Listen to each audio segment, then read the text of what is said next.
Welcome to the new video of NeuroPhilos. Get ready to dive into a gripping tale that will leave you breathless, thinking, and inspired. Whether you're here for the mystery, the drama, or the unexpected twists, you're in the right place. Make sure to hit that like button, drop a comment, and subscribe so you never miss another powerful story. Let's begin **** Echoes of the Unseen Wound. Mara's first glimpse of dawn came as a tremor in her chest. Mornings had always felt like an ambush light crashing through curtains to expose the hollowness she carried inside. Today, though, as the blood-red sky bled into the eastern window of her cramped apartment, she felt something shift. A quiet voice, almost too soft to hear, murmured, "Nothing and nobody will ever hurt you again." She stiffened, certain it was just her mind playing tricks. But the words lingered, warm and strange, echoing deeper than any fear. She rose from the narrow bed where she'd lain sleeping fitfully, nightmares chasing her each time slumber took hold. Her body ached with the memory of Storm's long-past betrayals, losses, small cruelties that engraved themselves on her skin like invisible scars. She moved to the cracked mirror over the dresser and stared at her own reflection. Hollow eyes rimmed with shadows, lips pressed thin in wary expectancy. Could those words be true? Could she ever be safe from pain again? Khan's calendar? Reminder, flashing 9 a.m., Jungian seminar, the wounded healer. She'd signed up on a whim, drawn by the promise of that phrase. For weeks, she'd scoured bookstores for anything by Carl Jung, hoping to make sense of the restless ache inside her. She remembered first encountering his ideas as a student, the concept of the shadow self, the notion that deep within each person lay unacknowledged parts crying out for recognition. Life had swept her onward until now. Mara dressed with deliberate slowness, choosing a simple gray blouse and black jeans. She brushed her dark hair into a loose braid and slipped on worn leather boots. Each motion felt charged with significance, as though she were performing a ritual to separate her old life from what might come. In the cracked window pane, she saw a flicker of resolve in her eyes. She would go to that seminar. She would listen. And she would try to believe. The walk to the downtown conference center was brisk. The city bustled with early commuters' business suits hurrying past food carts. The rumble of buses, the polished glass facades reflecting a world that seemed indifferent to her inner war. Yet each step felt lighter than the one before. She arrived. The lobby's cool marble and hushed air welcomed her like a sanctuary. She found a seat midway back in the seminar hall. The chairs were arranged in a semicircle, facing a simple wooden podium flanked by potted plants. Amara's heart pounded as the lights dimmed and a slender man in his 50s took the stage. He introduced himself as Dr. Leona Fisher, a Jungian analyst who had worked with survivors of trauma for over 20 years. His voice was calm, resonant a river flowing through still air. Dr. Fisher began. "We all carry wounds. Some are self-inflicted. Others are gifts from the world's brutality. But healing arises not when we pretend the wound wasn't there, but when we honor it." He paused, scanning the faces before him. Carl Jung wrote that nothing and nobody will ever hurt you again when you bring the darkness within into the light. When you integrate the fractured parts of your psyche, the power they once held over you dissolves. At his words, Mara felt a tremor of recognition. She had spent years running from her own darkness-burying memories in the hope they would die. But they whispered still, binding her in invisible chains. Tears pricked her eyes. As Dr. Fisher spoke of shadow work, she felt the first stirrings of courage, the possibility that she could face those shadows and reclaim her life. After the lecture, Dr. Fisher invited participants to a guided exercise. He asked them to close their eyes, breathe deeply, and picture the pain they had carried the face of the person who hurt them the moment it happened, the raw ache in their body. Ara inhaled, felt the seminar hall's hush envelop her, and let her mind drift too. The memory that haunted her most, she saw her father's face as he slammed the door on her mother's desperate pleas. She felt the cold of that winter night when her world cracked apart. She heard her own sobs echoing in an empty hallway. The pain washed over her in a tidal wave. Her pulse thundered. In that moment, she recognized the truth she had carried. That wound for so long she had made it part of herself. A whisper in her mind emerged again. Nothing and nobody will ever hurt you again. But this time, it felt less like a promise and more like a challenge. She realized that it would take more than hope to silence the echoes of her past. It would take her active engagement, bringing her shadow into the open, naming it, witnessing it without flinching. When the session ended, participants opened their eyes gleaming with tears and newfound resolve. Dr. Fisher encouraged them to write down the word or image that had emerged. Mara unclenched her fists, reaching into her purse for her notebook. On the page, she wrote in careful script, "Winter, empty hall, open door." Outside, the morning sun had climbed higher, melting the night's chill. Mara stepped into the street, notebook in hand, and for the first time in years felt the weight of her past without shame. She carried it now as a mappa guide to her own depths. The path before her would not be easy. There would be storms to weather, doubts to face. But she had tasted the possibility of freedom. As she walked back toward home, the city's clamor faded to a background murmur. Somewhere, deep in her psyche, the wounded child stirred, uncertain but curious. And Mara, standing in the glow of a new day, resolved to meet her shadow with compassion. Nothing and nobody will ever hurt you again. The words were no longer a distant echo. They were the seed of her transformation.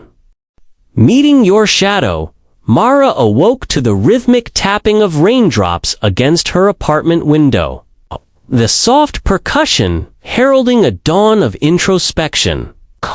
The previous day's revelation still pulsed in her mind, a heartbeat beneath her weary skin, urging her forward. She rose quietly, careful not to disturb the fragile sense of peace she had carried home. In the living room, the seminar notebook lay open on the coffee table. The single word, liberation, scrawled across its page, like a talisman. Mara crossed the rug and sat, running her fingers over the worn cover before opening the book to a blank page and shivered.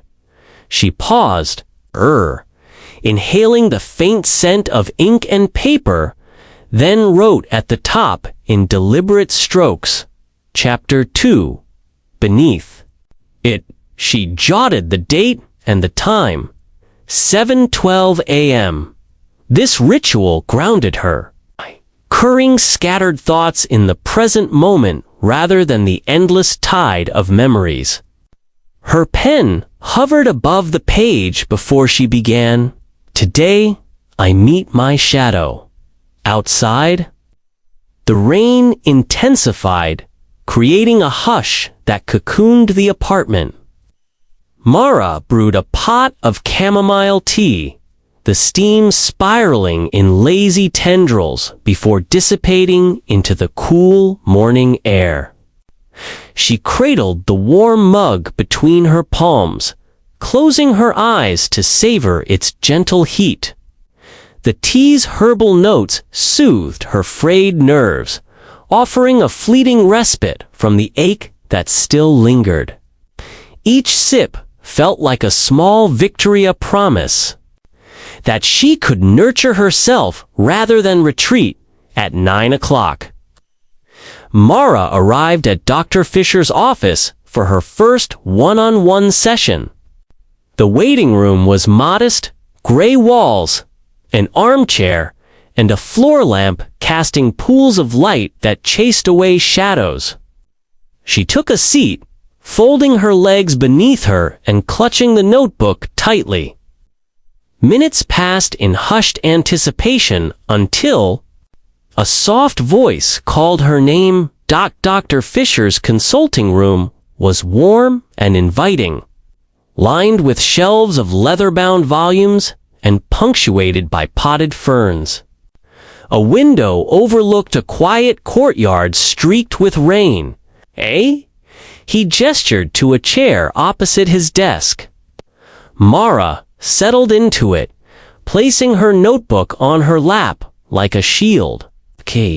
He offered a gentle smile. How are you feeling this morning?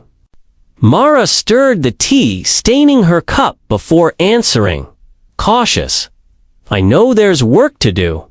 Her voice wavered, betraying the vulnerability beneath her calm facade. That awareness is a strong beginning, he replied, leaning forward. Yesterday, you confronted the wound. Today, we begin integration. Jung taught that the shadow comprises the qualities we deny or disown, harboring raw energy that can enrich our lives once acknowledged. Mara nodded, recalling the faces she had conjured in the dark, her mother's pleading figure, her own frightened reflection. I've always resisted seeing myself as damaged, she admitted. But the wound feels alive. I can't ignore it. Indeed, Dr. Fisher said. To integrate the shadow, we must invite it into the light. Would you visualize it now? With a hesitant breath, Mara closed her eyes. Dr. Fisher's voice guided her. Imagine a room in your mind. Notice its light, its textures. In the corner, see a figure marked by your deepest fear or shame. Observe without judgment. The room in Mara's mind was a dilapidated ballroom rich once, now faded. Wallpaper peeled in curling strips, and a cracked chandelier swayed overhead. In the gloom, she saw herself as a child, small and trembling, clutching a ragged doll. Her eyes glistened with unshed tears. A knot tightened in Mara's chest as that image came alive. It is her, isn't it? Dr. Fisher murmured. Your younger self. Tears slipped down Mara's cheeks. She's terrified I'll abandon her again. Dr. Fisher nodded. Speak to her. What does she need to hear? Mara inhaled, summoning courage. You're safe now. You're not alone. I'm here. Her voice trembled under its own conviction. She felt the knot loosen, warmth flooding the hollow spaces in her chest. The frightened child's shoulders relaxed and the tears dried. When she opened her eyes, Dr. Fisher offered a soft nod. You've taken the first step toward reclaiming that energy. The bruised parts of ourselves are often treated as pathology rather than sources of vitality. You're beginning to reframe pain as a teacher. Over the next hour, they explored how that wounded part held creative potential, a deeper well of empathy and compassion. He instructed Mara to draw the image she had seen, then write a letter to the child within her, promising protection and understanding back home. Mara set up art supplies on her coffee table, watercolor paper beside colored pencils and ink pens. She dipped a brush into emerald paint and hesitated before making the first stroke. The outline of the ballroom emerged, then the small figure with downcast eyes. Each brushstroke felt like a vow to herself, a declaration that the wound would no longer define her. By evening, the painting lay complete, a fragile, beautiful testament to her journey. The child's face held sorrow, but also a glimmer of hope. Mara watched it in silence, sipping chamomile tea as the room darkened around her. The storm outside had passed. Leaving the air crisp. She opened her notebook and wrote beneath the date, I met my shadow today. I invited her into the light. She remains mine, but I am no longer hers. As the clock chimed softly, Mara placed a hand on her heart. The ache that once felt like a chain had become a bridge, a connection to the richest parts of herself. The whisper returned. Nothing and nobody will ever hurt you again. And this time, she believed it in her bones. She smiled softly. Dialogues in dark and light. Mara rose with the dawn's muted glow filtering through her curtains. The promise she had claimed nothing and nobody would ever hurt her again settled around her like a second skin. She stretched, feeling the residual tension in her shoulders from yesterday's active imagination exercise. As she moved through her morning ritual, each gesture felt infused with intention. A cup of herbal tea warmed her palms, the steam curling like an offering. A few yoga stretches coaxed gentle awareness into her limbs. And in front of the mirror, she whispered, I am both wounded and whole. In that compact ceremony, she acknowledged her fragility and her strength. The air seemed to pulse with possibility, a subtle hum reminding her that integration was not a single act but an ongoing conversation between her past and her emerging self. At work, Mara sat at her desk opening emails when a terse message from a demanding client blurred her calm.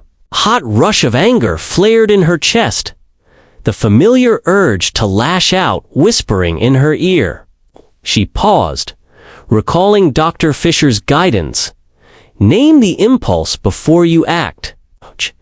She inhaled deeply, closed her eyes for a heartbeat, and imagined her protector figure, the shadow who once stood guard against pain, stepping beside her. With that internal ally at her side, she crafted a measured, courteous reply rather than a sharp retort. As she sent the email, the tension loosened, leaving her with an unexpected serenity. She realized that the true test of transformation lay not in ritual rooms, but in moments like this, where old patterns rose to be met with new awareness. That evening, Ra prepared for her own mini-workshop at home. She lit a single white candle and lay out her art supplies, watercolors, charcoal pencils, and a fresh journal. After a brief, centering breath, she revisited the mental ballroom from her previous exercises, now suffused with gentle light. In the center, two figures waited, the trembling child and her protector.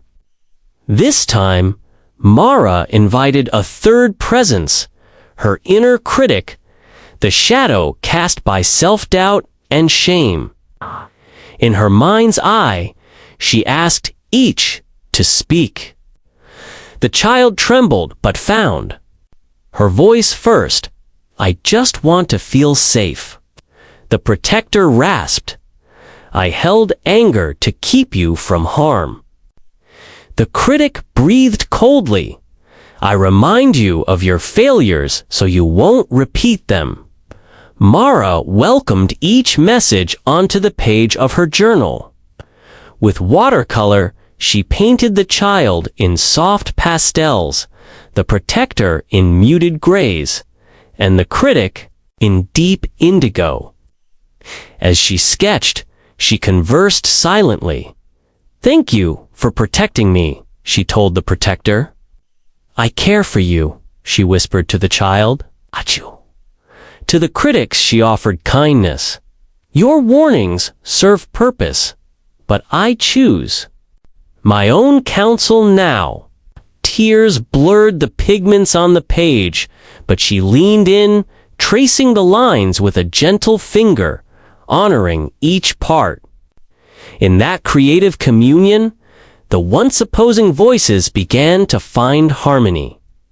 Night descended, and Mara prepared for sleep with another ritual: dream incubation. Before bed, she placed her journal beneath her pillow, opened to the painted figures, and wrote a question on a slip of paper. "What gift lies hidden in my pain?"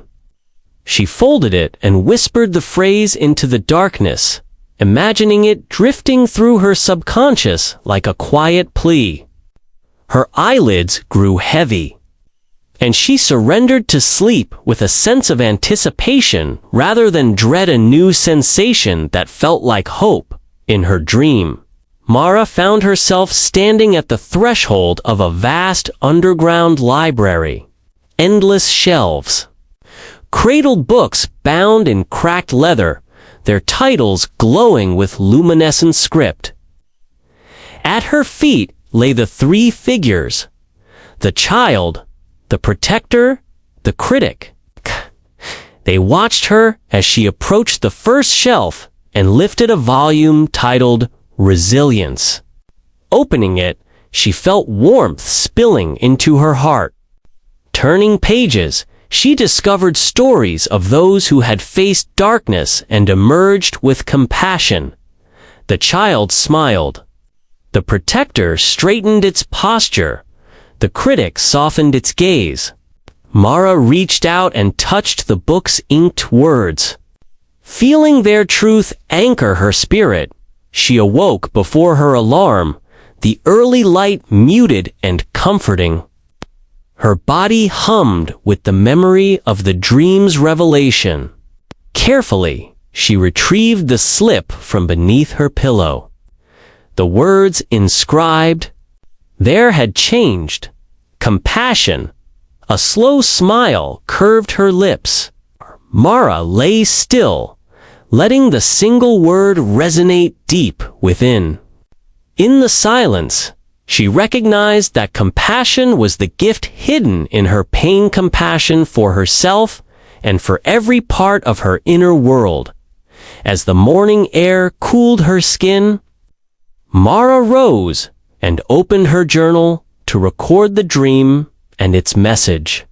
She wrote in neat script, "My wound teaches me to be gentle. My pain is a bridge to compassion." Underneath, she sketched a gentle arc spanning the painted child and shadow figures, symbolizing connection. She closed the journal softly, heart buoyant. The day ahead would carry challenges, old fears creeping like tendrils, but now she possessed a deeper ally, an awakened compassion that could transform every encounter. Before stepping into the world, Mara placed her hand over her heart and whispered, "I carry compassion into my day." She felt the warmth spread through her chest like sunlight unfurling across a barren field. In that moment, she trusted not only that nothing and nobody would ever hurt her again, but that any wound she carried could be transmuted into gentle strength. The journey continued, winding ever onward between dark and light, each step guided by the steady pulse of integration. Bridges of compassion. Mara's morning began with a serenity she had hardly imagined possible. The journal lay open on her bedside table, inked pages reflecting the soft glow of dawn through sheer curtains. Yesterday's meditation had revealed a spark of compassion within her, and now she sensed it spread through her limbs like a gentle current. She pressed her palms to her chest, breathing deeply as a hush settled around her. The mantra whispered in her mind once more, "Nothing and nobody will ever hurt you again." Carried on a deeper truth, now rooted in kindness. Slowly, she rose and moved with intention, each step an affirmation of her growing resolve. Arriving at the office, Mara stepped into the lively hum of her open-plan workspace. She spotted Sarah and Marcus in heated discussion by the coffee station, voices raised, shoulders taut, frustration etched across their faces. Sarah demanded clarity about a missed report, while Marcus countered with excuses and mounting defensiveness. A flare of tension surged in Mara's chest, the old instinct to shrink away threatening to seize her. Instead, she chose presence. With measured calm, she approached and offered a gentle interjection. "I'm sorry you're both under stress. Perhaps we can find a solution together." Her tone was soft but firm, and as she guided them toward a quiet conference room, she saw the anger in their eyes soften into wary relief. During lunch, Mara opted for a walk through the nearby park instead of scrolling through her phone. The path wound beneath towering oaks whose branches arched overhead like protective arms. Each step brought a chorus of rustling leaves and birdsong, grounding her in sensory detail. She paused beside a stone fountain where water cascaded in gentle ripples, and knelt to run her fingers through cool mist. The grass yielded under her touch, blades shimmering with dew. Children darted past, laughter erupting as they chased golden moths above sunlit puddles. In that moment, Mara felt the pure joy of presence wash over her, infusing her with gratitude for simple beauty. Later, she volunteered at her neighborhood support center, where long tables bore the weight of donated clothing and non-perishable food. Volunteers moved in coordinated harmony, sorting winter coats beside shelves of canned soup and fresh produce. An elderly woman named Mrs. Patel struggled to lift a heavy box of tomato cans stacked precariously in her arms. Instinctively, Mara stepped forward, gathering the box with ease and offering her chair without a word.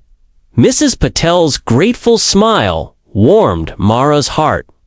Nearby, a young volunteer named Isaiah struggled to assemble care bags while tears pooled in his eyes as he recounted his own hardships. Mara sat with him for a moment, offering a listening ear and a reassuring pat on his back before returning to her tasks. As evening approached, Mara prepared for her session with Dr. Fisher. She revisited her watercolor painting of the ballroom anchored by the child. Protector and critic hand examined it by lamplight.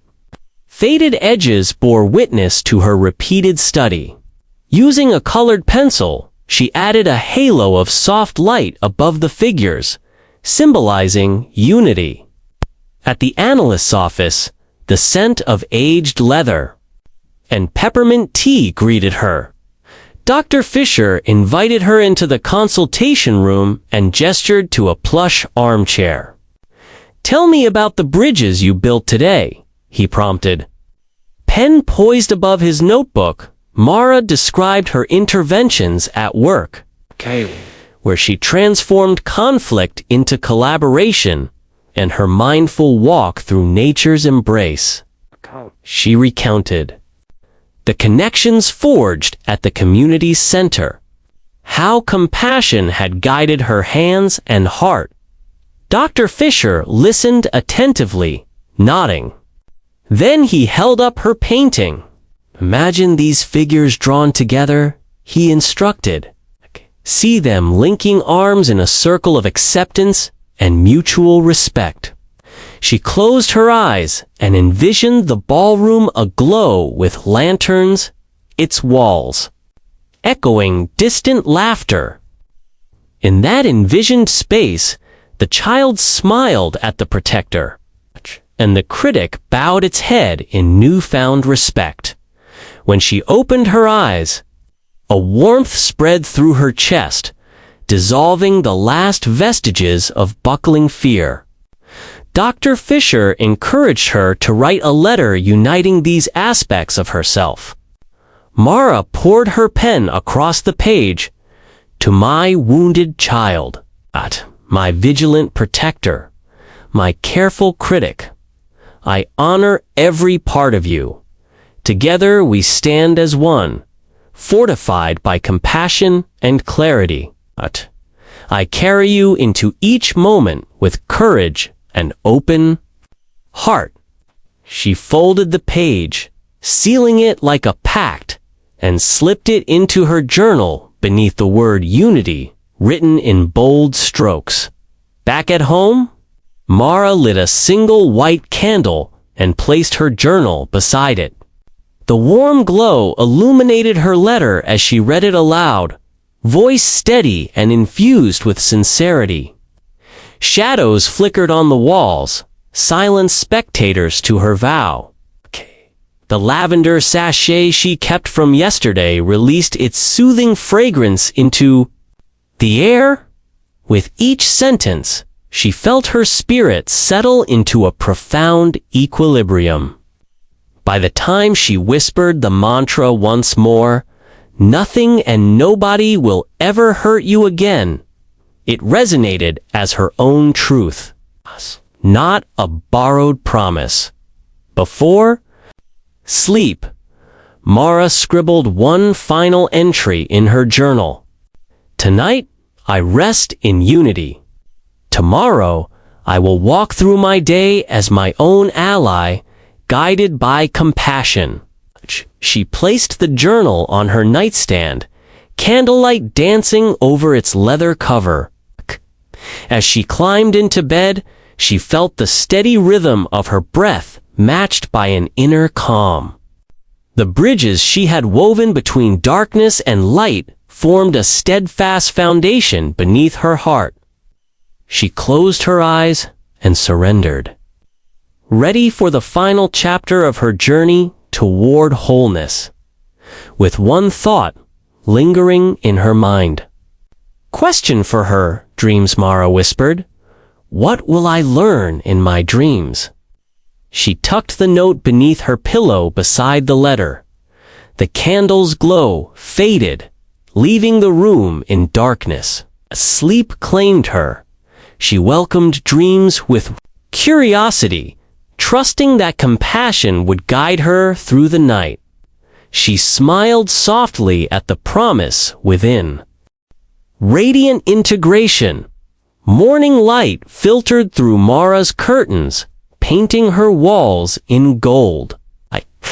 She awoke with a steady pulse of calm, the echo of compassion lingering in her chest. Her journal lay open beside her bed, pages filled with reflections. From the prior nights, today she would step fully into her renewed self, guided by the integration of every shadowed fragment. With quiet determination, she rose and whispered the promise gently at the community center after work. She facilitated a circle of volunteers. Each person shared a moment of hardship and a lesson learned. Mara listened attentively, offering insights drawn from her own journey. When a young man described feelings of overwhelming shame, she encouraged him to meet his inner critic with kindness rather than judgment. His posture softened, eyes brightened, and the group exhaled. Compassion rippled outward, healing small fractures. Returning home that evening, Mara lit incense and settled into her meditation space. She framed the painted figures of her child, protector, and critic on a table before her. Closing her eyes, she invited each to join her in a mindful conversation. The child spoke of renewed safety, the protector acknowledged peace, and the critic expressed pride rather than scorn. Through this dialogue, they wove a tapestry of unity that shimmered in her heart, in her dream that night. Mara wandered through a sunlit grove whose trees bore names of her triumphs and tears. Each leaf carried a memory, moments of despair and glimmers of hope. She approached a silver pool. The waters swirled to reveal a reflection of her fully integrated self, eyes alive with compassion and lips curved in serene confidence. The vision whispered that her journey was both complete and beginning. Mara awakened with the memory of that lucid imagery burning bright. She wrote feverishly in her journal, "I am whole beyond measure. My pain has become the wellspring of my empathy, my courage, my resilience." The page glowed with a sense of triumph rather than sorrow. In the margins, she sketched a circle, encompassing the three figures, binding them with golden thread. This symbol became her reminder of integration's power. At her desk the next morning, Mara discovered an email from Dr. Fisher. He invited her to co-lead a workshop on wounded healing, drawing on her journey as a case study. Her heart fluttered with excitement.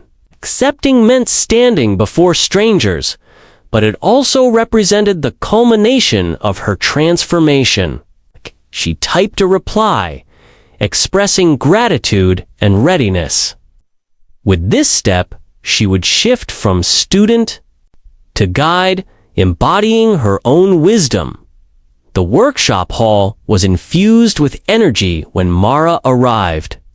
Chairs angled toward a central circle, tables bore journals and markers. Dr. Fisher introduced her, inviting Mara to share her story. She breathed deeply and spoke of her childhood wound, her shadow encounters, and her alchemy of compassion. As her voice settled, she saw her own vulnerability reflected in the audience. Each nod and tear quietly told her that her healing had room to breathe. After her talk, a woman approached Mara with gratitude. She described a childhood marked by silence and abandonment, her own inner critic roaring like an ocean. Mara guided her to imagine that critic as a watchful guardian rather than a cruel judge. Together they reframed its purpose, softening its edges. The woman's relief was palpable. Mara recognized a profound truth: healing multiplied when offered generously. Compassion grew, branching outward like a living tree. That night, Mara went to her apartment, lit candles in the corners, flames dancing against bare walls. She placed her journal on the small table and wrote a reflection: "I step into my life." As a healer, shaped by wounds but unbound by them, my heart remains open, my boundaries clear. I carry compassion into every encounter and know its power to transform. She closed the journal and folded her hands in silent prayer. Sleep embraced her, ushering her into a dreamscape where the three inner figures awaited at a threshold of light and shadow. The child stepped forward, hand extended.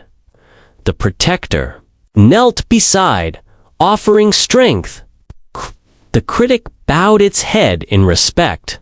And behind them, a great oak tree stretched skyward, its roots and branches weaving a bridge between earth and sky. Mara crossed that threshold with them, feeling their unity guide her steps. In the morning's quiet, Mara awakened to a sense of completion rather than longing. She reached for her journal and noted the dream's vivid imagery. Then she performed a ritual, lighting incense, arranging her painted figures, and chanting a mantra of gratitude. Each exhale released remnants of fear. Each inhale reaffirmed her purpose. She dressed with intention, choosing clothing that felt like armor and a cloak of openness simultaneously. Later that day, Mara met an old friend for tea, someone who hardly recognized her calm radiance. He commented on her presence and asked, "What had changed?" Smiling. She replied that she had learned to welcome every part of herself, light and shadow alike. As they walked through autumnal streets, leaves swirling at their ankles, she realized that integration was not an endpoint, but a living practice she would cultivate every day. By twilight, Mara returned home and set out her tools for last creation. She painted a mandala, concentric rings of pale blues and warm golds interlaced with vines. At its center lay the circle binding her three inner figures. The final flourish was a single blossom at the heart, symbolizing her blossoming wholeness. The mandala felt complete, a mirror of her integrated psyche and filled her with serene pride. That night, Mara placed the mandala under her pillow and fell asleep to its promise. When morning came, she awoke knowing that nothing and nobody would ever hurt her again, not because the world had changed, but because she had discovered a fortress within. She rose with gratitude, ready to live from the center of her being. The chapter of her old story closed, and a new one, radiant and unwritten, lay before her.